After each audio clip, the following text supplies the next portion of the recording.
விருதுநகர் மாவட்டம் சுந்தரமகாலிங்க சுவாமி இந்த சதுரகிரி மலை மலையில பல வருடங்களுக்கு முன்னாடி ஏற்பட்ட அந்த இயற்கை சீற்றத்தால எல்லா தினமும் சென்று வழிபடுவது என்பதை வனத்துறை அதை கண்ட்ரோல் பண்ணிட்டாங்க. அதை பண்ண முடியாது.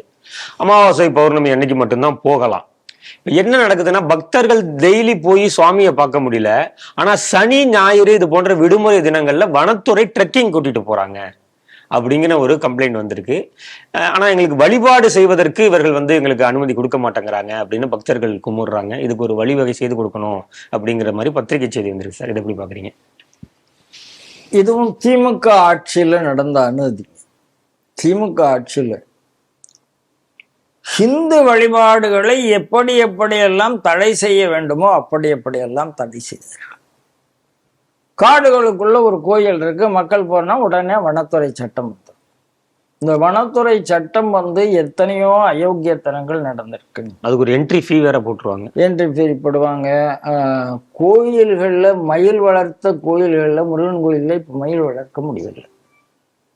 ஒரு யானையை வளர்க்கறதுக்கு என்னெல்லாம் பாடுபடுறாங்கன்னு நீங்க பாருங்க. மணக்குள விநாயகர் யானை என்ன ஆச்சு என்ன நீங்க பாப்பீங்க. ஸ்ரீவில்லிபுத்தூர் யானையை டார்கெட் பண்ணாங்களான்னா டார்கெட் பண்ணாங்க. இந்த வேலைகள்லாம் இவங்க பண்ணுவாங்க. இப்போ மகாலிங்கம் கோயிலுக்கு, அந்த மகாலிங்கேஸ்வரர் கோயிலுக்கு, சுந்தர மகாலிங்கேஸ்வரர் கோயிலுக்கு தினசரி தான் பக்தர்கள் போயிட்டு இருந்தார். கொரோனா நேரத்துல நீங்க ஏதோ வந்தது பாதிச்சது, அப்புறம் ஒரு பெரிய மழை வெள்ளம் வந்தது, அதுல நிறைய பேர் பாதிக்கப்பட்டார்கள். அதுக்கப்புறம் நீங்க பிராக்டிஸை ரெசியூம் பண்ணாமல் மாசத்துல 4 நாள் அப்படிங்கிற மாதிரி, அமாவாசை பௌர்ணமி அதை ஒட்டி 2 நாள் 4 நாள். இதேதான் திருக்குறங்குடியில திருமலை நம்பி கோயில் இருக்கு, கீழே நம்பி கோயில் இருக்கு, மேல திருமலை நம்பி கோயில். ரெகுலரா போயிட்டு இருந்தாங்க. இப்ப போக முடியாது. அவங்க என்ன எப்ப சொல்றாங்களோ அப்பதான் போக முடியும்.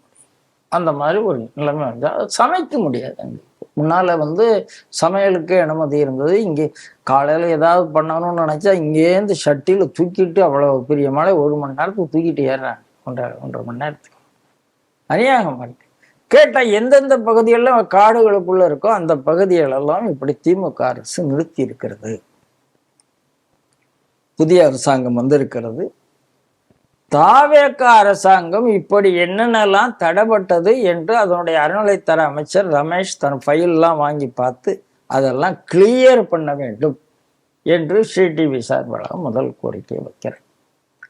2வது என்ன நினைக்கிறாங்க, மக்கள் டெய்லி தானே போயிட்டு இருந்தாங்க. சரி, இப்போ டெய்லி போக வேண்டாம், நீ சொல்ற ஏதோ வனம் காடு சொல்ற. ட்ரெக்கிங்லாம் என்ன பண்ற? ஹாலிடேஸ்ல தானே பண்ற, சனி ஞாயிறு ட்ரெக்கிங். அதே சனி ஞாயிறு அமாவாசை பௌர்ணமி தவிர ஹாலிடேஸ்ல பெர்மிஷன் கூட நாங்கள் போய்க்கிறோம்.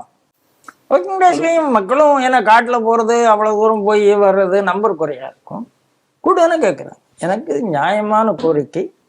தமிழக அரசு, தமிழக அறநிலையத்துறை அமைச்சகம் இதை பரிசீலனை பண்ணி இன்னொரு தடவை அந்த இடத்துல இஷ்யூ வராமல் பார்க்கணும் அப்படிங்கிறது என்னுடைய வேண்டுகோள். அரசு செய்யலாம், செய்ய வேண்டும், பார்க்கலாம்.